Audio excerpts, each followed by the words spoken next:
Look at this frightening video. This was taken in Des Moines late Saturday night. A woman stuck inside her car with her two kids when she finally decides to get out and try to make a run for it. You can see the water looks like a rushing river around her legs. So what do you do if you find yourself in a dangerous situation like that? Is it better to stay in the car or make a run for it? Local 5's Bryn Carmen is live at the intersection of 13th and Jefferson Avenue where that video was taken.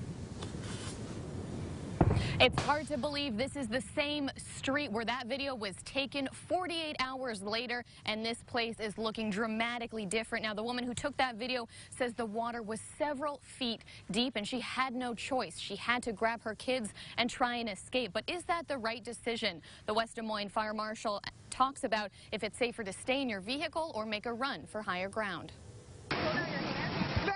This neighborhood street in Des Moines completely transformed during Saturday's historic floods. A fast-moving river. The viewer who captured this video had to make a quick decision when she was caught right in the middle of it. Hold on to the fence. She and her kids were stuck in a stalled car, but thought the safer option was to get out and make a run for it. West Des Moines Fire Marshal Mike Whitsell says there's a lot of gray area when it comes to deciding what to do. That's what I'm going to tell them, is do what you have to do. And it's easy for me to say don't panic. You're going to panic, I'm going to panic, you're going to panic. But you have to take that deep breath and say, what can I do to get out of this situation? West Des Moines emergency crews rescued about 30 people stranded in their cars. If you think of 2 feet, you know, you're about this high off the ground. Well, now you open up that door, which is at the same level. So are you even going to be able to open the door? That's going to be the problem. Again, that water has a lot of force behind it. At 6 inches of water off the ground, it can take your feet out from underneath you.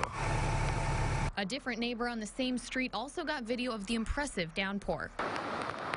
And it started going this way. We had a little bit over here, but it basically bypassed my entire yard and then started coming down. Leon was home and made the right call not to leave that night. That's one of the reasons why you don't go into high water. You can't see manholes. If they get pushed up from water pressure, your car's going to get stuck in a manhole. Even after the rain stopped and some of the water had receded, the conditions were still extremely dangerous when he walked in his front yard. You could barely stand on it, and it was just 2 inches of water. Firefighters say an emergency situation like this, you have to make a quick decision depending on where you are and what's around you. We're live in Des Moines tonight. Bryn Carmen, Local 5 News. We are Iowa. Bryn, thanks so much. And as the fire marshal mentioned there, it's a quick decision based on what you are seeing at the time. But he says most of the time it is better to get out of the car and try to move to higher ground.